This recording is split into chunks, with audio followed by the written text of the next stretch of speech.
साथियों नमस्कार। जय हिंद, वंदे मातरम, भारत माता की जय। हमारा कॉन्स्टिट्यूशन विश्व का सबसे लंबा, सबसे बड़ा संविधान है।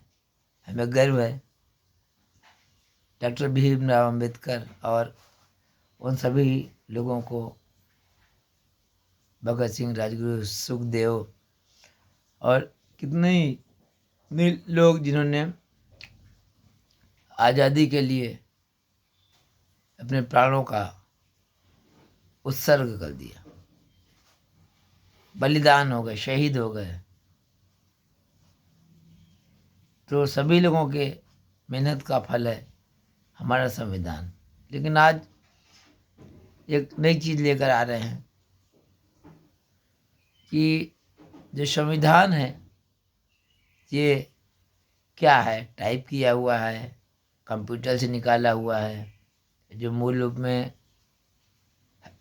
रखा हुआ है दिल्ली में संसद भवन में, वो कैसा होगा। और क्योंकि संविधान सभा ने जो बनाया उसको जो मूर्त रूप दिया गया वो सादा सादा है या उसमें डिजाइन वगैरह भी किया हुआ। आज का ये जो मेरा प्रोग्राम है, संविधान की किताब को जाने। साथियों, टीचर्स के लिए विशेष है कि वो बच्चों को जब समय मिले तो इस व्यक्ति के बारे में, इस गुमनाम व्यक्ति के बारे में जरूर बताएं। नींव के ईंट की तरह है ये व्यक्ति, हम लोग बताते नहीं लेकिन बताना चाहिए। साथियों,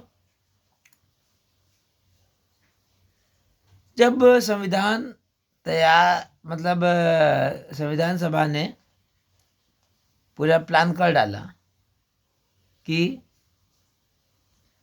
कैसे जो है संविधान होगा, लेकिन एक प्रश्न ये रहता है, संविधान जो दिमाग में चल रहा है उसको कागज पर उकेरना ये आसान बात नहीं होती। जैसे आजकल भी प्रैक्टिकल वगैरह चलते हैं तो उसमें फाइल वाइल बनाई जाती हैं तो बहुत सुंदर सुंदर लिखा जाता है। ये तो पूरा संविधान था, और संविधान तो एक बार बनना है इंडिया, और कभी पुराना होना नहीं है। ये तो ऐतिहासिक दस्तावेज हो गया। वैसे ही जैसे ही राम मंदिर के लिए जो पत्थर लाए गए हैं उसमें ये टेस्टिंग कर ली गई है कि कई हजार साल चलेंगे, और सरिया वगैरह का इस्तेमाल नहीं किया गया है। तो ऐसी ही चुनौती जो है संविधान बनने के समय भी थी, और पंडित नेहरू जी नहीं चाहते थे कि संविधान को टाइप कराया जाए या कंप्यूटर से निकलवाया जाए, कुछ भी नहीं चाहते थे। उस समय कंप्यूटरों का इतना उपयोग होता भी नहीं था। उनको पता लगा कि दिल्ली में एक साहब हैं, उनको कैलीग्राफी आती है। कैलीग्राफी सभी को मालूम होगा, अगर सुंदर सुंदर अक्षरों में कोई चीज़ डिज़ाइन की तरह से लिख दिया जाए तो मोटी भाषा में उसको हम लोग कैलीग्राफी कह देते हैं। हम लोग जब किसी की राइटिंग देखते हैं तो बहुत अच्छा, कहला कितनी अच्छा सुलेख है। तो पंडित नेहरू ने प्रेम बहादुर नारायण रायजादा, प्रेम बहादुर नारायण रायजादा, पंडित नेहरू जी इनसे मिले। मैं आपको बता दूं, प्रेम बहादुर नारायण रायजादा जो थे, इनके दादा बहुत बड़े कैलीग्राफर थे।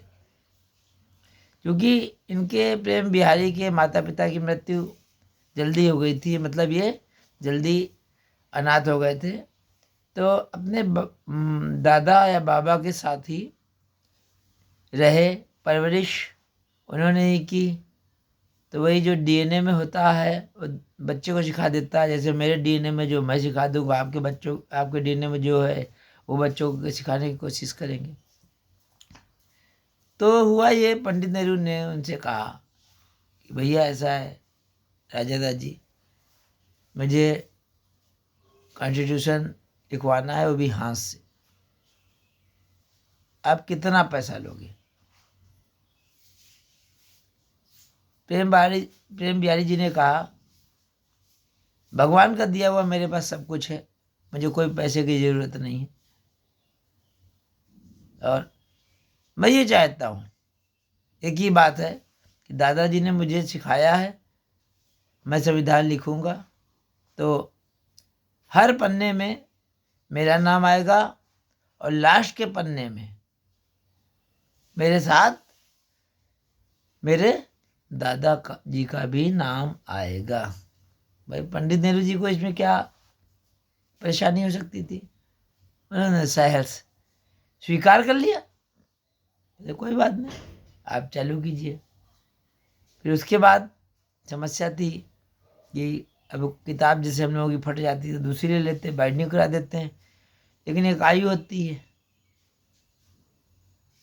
तो उसके लिए फिर एक चर्म पेपर होता है, वो जो कई हजार साल होता है, फटता ही नहीं है। तो उस पेपर का इस्तेमाल किया गया और इंग्लैंड और चेकोस्लोवाकिया से निबें मंगाई गई, बहुत तरीके की, 300-400 तरीके की निब वाले पेन आप लोग जानते होंगे क्या होता है, जिसमें इंक भरी जाती है। आजकल के बच्चों को शायद ना ही मालूम हो, तो उनको दिखा दीजिएगा कि निब वाले पेन होते कौन से हैं। तो फिर उसके बाद एक चीज़ और भी थी कि संविधान जो लिखा जाएगा तो खाली लिखा ही रहेगा या इसमें कुछ डिजाइनिंग वगैरह भी होगी।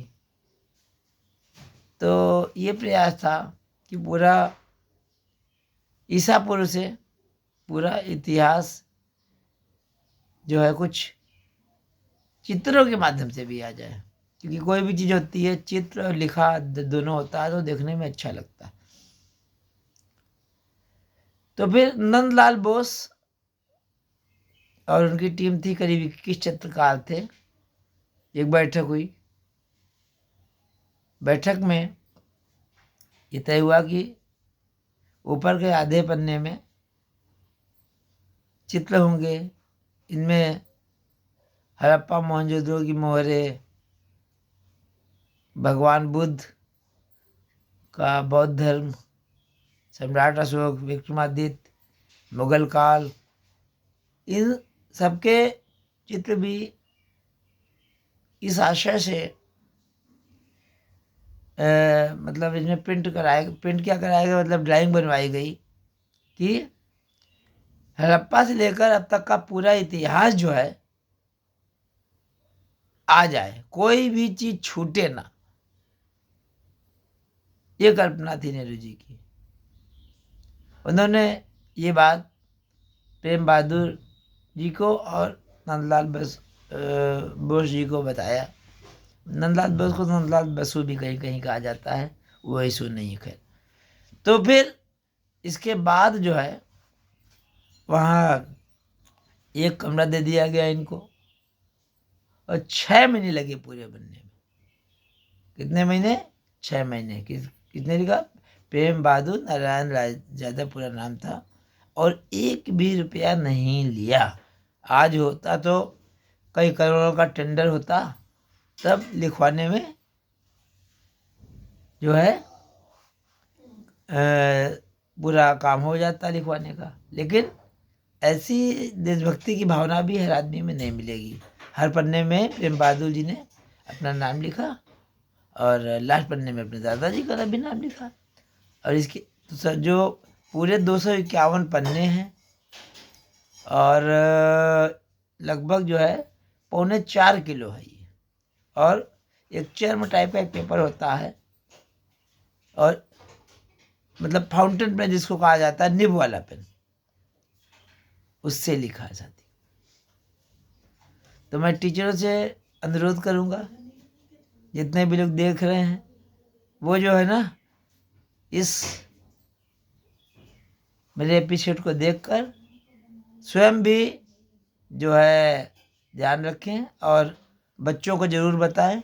ये भी जानना बहुत ज़रूरी है, किसी का थोड़ा सा भी योगदान है उसको याद आना चाहिए। मैं अपने साथियों को धन्यवाद देता हूँ जो मेरा सहयोग कर रहे हैं। मैं काफ़ी लोगों को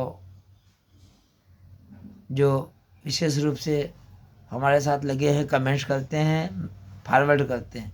भावना जी विशेष रूप से धन्यवाद। शक्ति भटनागर जी, के शुक्ला जी, के श्रीवास्तव जी, अनिल श्रीवास्तव जी, सोनिका रस्तोगी जी, मेरी वाइफ श्वेता जी, निर्दोष जी, सुनील अवस्थी जी, डॉक्टर यादव जी, ब्रजेंद्र यादव जी, राजेश यादव जी, जो मुझे लगातार कमेंट्स देते रहते हैं, धन्यवाद। जय शर्मा जी, इरफान उस्मानी जी, और जय प्रकाश जी, सर्वेश मिश्रा जी, सभी लोगों को कोटि कोटि धन्यवाद। मुश्ताक जी, बहुत बहुत धन्यवाद सभी लोगों को। मिलता हूँ साथियों इसी तरह कुछ नया लेकर।